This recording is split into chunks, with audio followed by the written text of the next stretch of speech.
अस्सलामु अलैकुम दोस्तों आज की इस वीडियो में हम आपको एक मौलवी साहब की कहानी के बारे में बताएंगे। मैं एक मौलवी था और मस्जिद की इमामत करवाता था और मदरसे में बच्चों को हिफ्ज करवाता था। मस्जिद के बराबर में ही मुझे मदरसे के मालिकान ने 2 कमरे का मकान दे रखा था।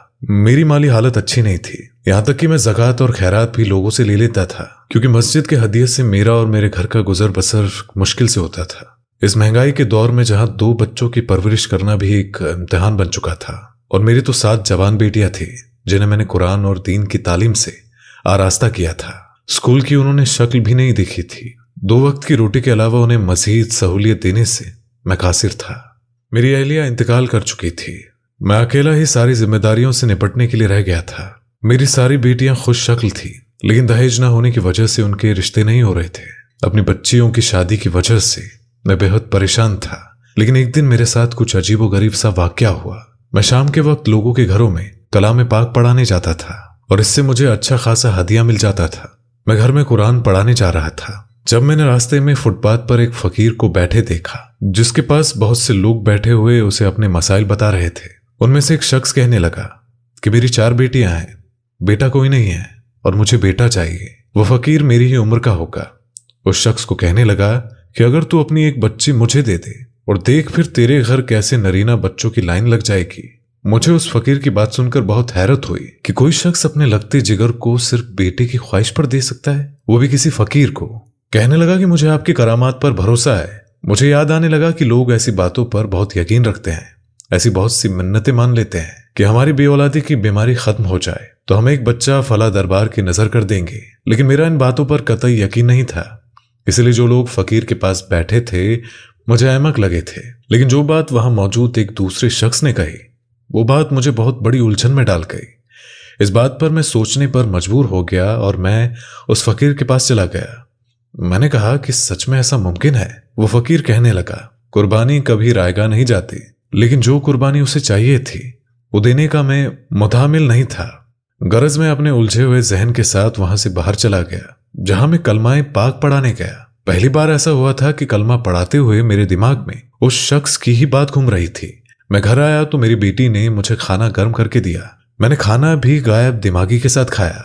मैं बहुत उलझा हुआ था कि क्या कोई फकीर इतना भी पहुंचा हुआ हो सकता है।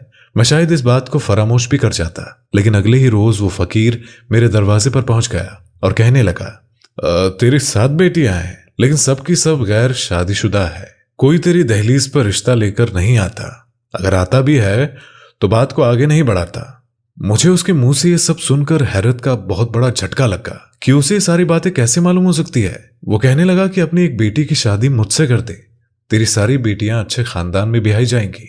मैंने उसकी बातों पर तवज्जो नहीं दी। भला कोई भी अपनी बेटी उस फकीर के साथ कैसे ब्याह सकता था।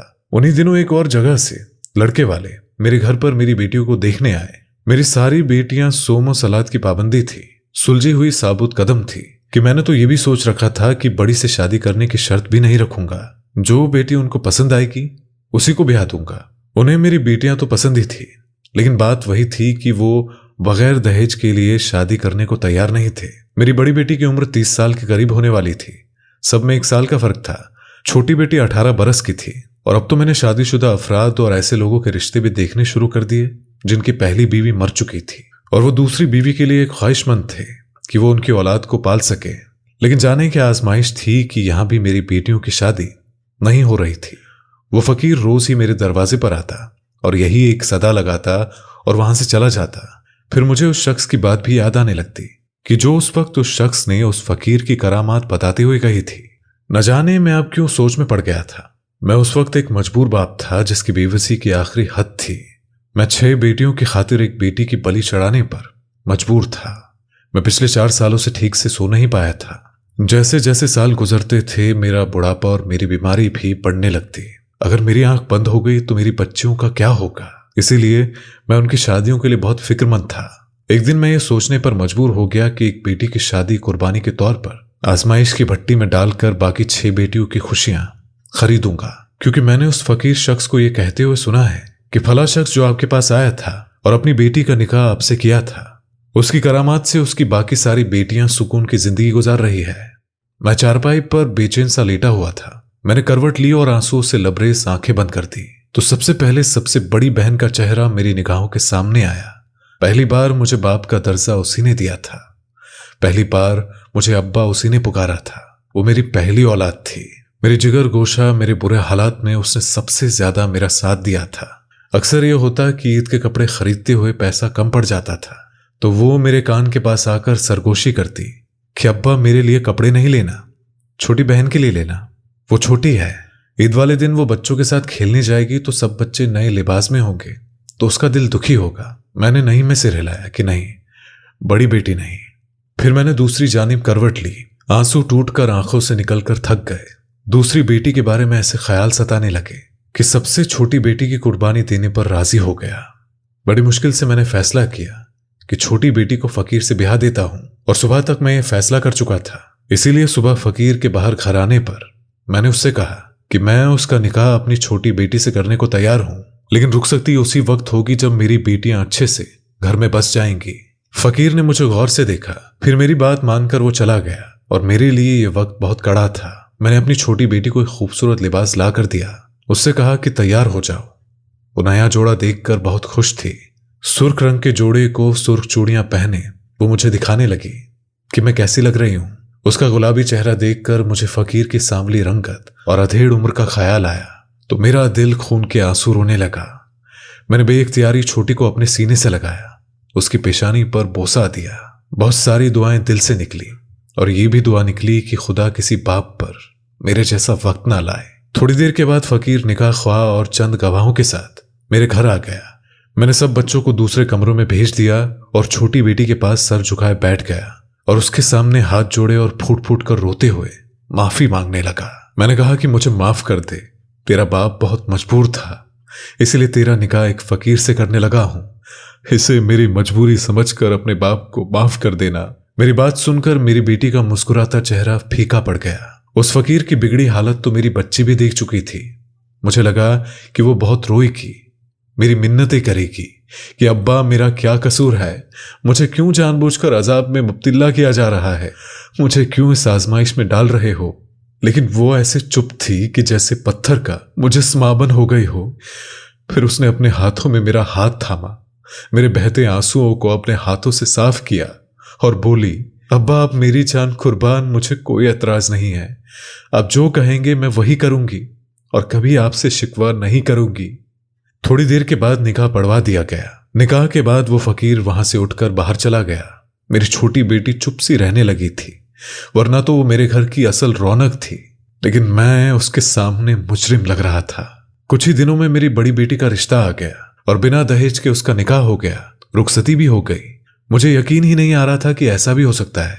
मैं तो यही सोचता था कि अगर इस फकीर की बात झूठी निकली तो अपनी बेटी की रुखसती नहीं करूंगा, तलाक दिलवा दूंगा। लेकिन मेरी बड़ी बेटी बड़े अच्छे घराने में जा चुकी थी और इसी तरह हर महीने एक बेटे का रिश्ता आता और बिना दहेज के मेरी बच्ची को वो ब्याह कर ले जाते। सारी बेटियां अपने घर की हो गई, अब छोटी बेटी की ही रुखसती रह गई थी। वो फकीर अब आया और मुझसे पूछने लगा कि अब तो तुम्हें मेरी करामात का यकीन आ ही गया होगा मौलाना। मैंने आस बात में सर हिला दिया और कहने लगा, मेरी अमानत मुझे दे दो।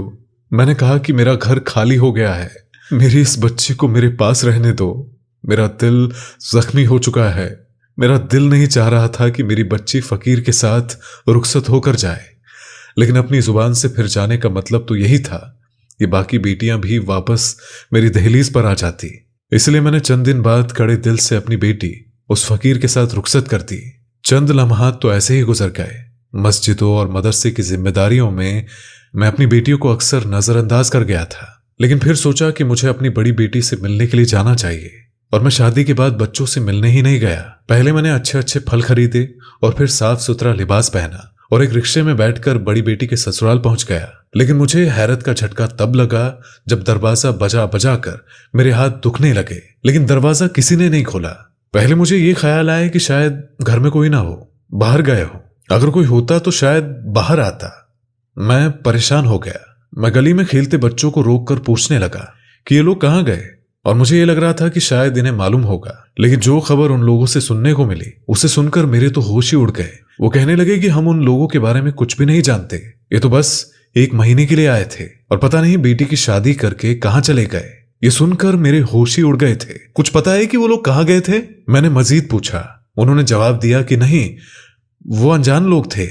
मेरा तो दिल धड़कना ही भूल गया और वो कह रहे थे कि वो बरसों से इसी मोहल्ले में रह रहे हैं और मुझे लगा कि किसी ने मेरे अंदर से रूह खींचकर बाहर निकाल दी हो। मैं फौरन से दूसरी बेटी के घर पहुंचा तो वहां भी कोई मौजूद नहीं था।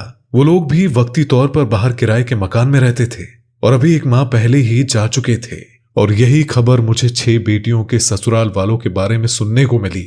मैं घर पहुंचकर अपना सर पकड़कर बैठ गया था। मेरी बेटियां न जाने कहां चली गई थी। मैंने फकीर की बात पर भरोसा कर लिया था कि वो करामाती बाबा है, इसलिए मैंने रिश्तों के बारे में ज्यादा जान पहचान भी नहीं करवाई थी। जो रिश्ता आता रहा मैं शादियां करवाता रहा। मैं अपनी सब बच्चियों को अपने हाथ से खो चुका था। मैं यही समझा था कि एक बेटी की कुर्बानी देने से मेरी बाकी बेटियां सुकून से जिंदगी गुजारेगी, लेकिन मेरी तो बेटियां ही न जाने कहां चली गई थी। मैं उन्हें कहां ढूंढूंगा? मैं बहुत परेशान था। एक दिन मुझे वही शख्स नजर आया जो उस फकीर की करामात के बारे में बात कर रहा था। मुझे देखकर वो शख्स भागने लगा। मैं उसके पीछे भागा और उसे पकड़ लिया। मुझे देखकर वो शख्स भागने लगा। मैं उसके पीछे भागा और उसे पकड़ लिया। मैंने कहा कि बताओ कि वो फकीर कहाँ है। वो कहने लगा कि कौन सा फकीर? मैं किसी को नहीं जानता। मैंने कहा कि जिसकी तुम करामात उस दिन ऊंची आवाज में सुना रहे थे। वो कहने लगा कि मुझे माफ कर दो, मुझे तो बस इस काम के लिए उस शख्स ने पैसे दिए थे। ये सुनकर तो मैं चकरा ही गया था। वो शख्स ये सब कुछ मुझे दिखाने के लिए कर रहा था। ये सुनकर मैं रोने लगा कि न जाने मेरी बच्चियां किस हाल में होगी, कहां होगी। 6 महीने के बाद मुझे लाहौर जाना है। मैंने वहां एक शख्स को देखा जो उस फकीर के साथ था, लेकिन एक पल के लिए तो मेरा दिमाग चकरा कर रह गया। मेरी 7 बेटियां उसी के साथ थी। मैं भाग भाग कर उसके पास पहुंचने लगा तो वो फकीर उन्हें गाड़ी में बैठा चुका था। मैंने उस गाड़ी का नंबर याद कर लिया था। मैंने उसका पीछा किया। वो गाड़ी एक पुराने से घर के सामने रुकी। वो मेरी बच्चियों को उस घर के अंदर ले गया और मैं वहीं पर कहीं छुप गया। जब वो शख्स घर से बाहर निकला तो मैं उस घर की दीवार फलांग कर दूसरी जानिब उतरा। उस वक्त वहां बाहर सहन में कोई नहीं था। मुझे कमरे से चीखने चिल्लाने की आवाजें आने लगी। मैं कमरे के पास पहुंच गया। वहां खिड़की को खोला तो अंदर का मंजर देखकर मेरा दिल दहल कर रह गया था। एक औरत जो मेरे तीसरे नंबर की बेटी की सास बनकर आई हुई थी, मेरी बच्चियों और दूसरी बहुत सी लड़कियों पर चिल्ला रही थी और कह रही थी कि अगर तुम लोगों ने रोज की बुनियाद पर 2000 भीख जमा नहीं करवाए तो रात को रोटी खाने को नहीं मिलेगी। और क्या तुम खामोशी से सड़कों पर खड़ी रहती हो? लोगों के पास जाकर भीख मांगा करो। मेरी बेटी कहने लगी कि हमने अल्लाह के सिवा किसी से कुछ नहीं मांगा और मैं अल्लाह के अलावा किसी से खाने की दरख्वास्त नहीं करूंगी। मेरी बेटी की इस बात पर उस औरत ने एक जोरदार तमाचा मेरी बेटी के मुंह पर जड़ दिया और कहने लगी कि अगर अल्लाह के नाम पर अगर तूने नहीं मांगा तो अपनी शामत याद रखना। वो मेरी बेटी के सर के बाल पकड़कर बोली थी। मेरी बेटी दर्द से कराहने लगी थी। मैं वहीं से वापस आ गया और अगले रोज मैं पुलिस को लेकर अपने साथ उस जगह ले गया। वो सारा गिरोह पकड़ा गया। वो लोग निकाह करके लड़कियों को अगवा करके लाहौर से ले जाते थे और उसके बाद वो उनको जबरदस्ती भीख मांगने पर मजबूर किया करते थे। मेरी बेटी रोती बिलखती मेरे साथ रहने लगी। मैं उन्हें वापस अपने घर ले गया। जिन लड़कों से उस फकीर ने मेरी बेटी का निकाह करवाया था वो किराए के ही थे और निकाह के बाद तलाक देकर फौरी तौर पर पैसे लेकर वहां से चले गए थे। ये सारी चाल उस फकीर की थी और वो मजबूर और बेबस लोगों को ऐसे ही अपनी करामात का कहकर लोगों की मजबूरी का फायदा उठाता था और मुझ जैसे मुश्किलात में घिरे लोग ऐसे लोगों की बातों में आकर अपना नुकसान करते हैं। शायद मुझे अल्लाह पर कामिल भरोसा नहीं था, इसीलिए मैंने अपनी मजबूरी के वक्त दूसरी राह इख्तियार कर ली और समझा कि फकीर की करामात से ही मसला हल होगा। हालांकि मैंने हमेशा यही दर्ज दिया था कि अल्लाह से होता है और गैर अल्लाह से नहीं होता, लेकिन शायद अल्फाज दिल से यकीन के साथ अदा नहीं किए गए थे, इसीलिए मुझे यह सजा मिली। मेरे साथ हुई इस ज्यादती के पेश नजर मुफ्ती साहब ने मदरसे के हाफिजों से मेरी बेटियों की शादी करवा दी। तो दोस्तों, उम्मीद है कि आपको आज की ये वीडियो अच्छी लगी होगी। अगर आपको वीडियो अच्छी लगी हो तो इसे लाइक करके हमारे चैनल को सब्सक्राइब कर दे और साथ ही बेल आइकन को क्लिक कर दे ताकि हमारे आने वाली वीडियो की सारी नोटिफिकेशन आपको मिल सके। तो मिलेंगे अगली बार एक और ऐसी ही खूबसूरत वीडियो के साथ। तब तक के लिए हमें इजाजत दीजिए। अस्सलामु अलैकुम। खुदा हाफिज।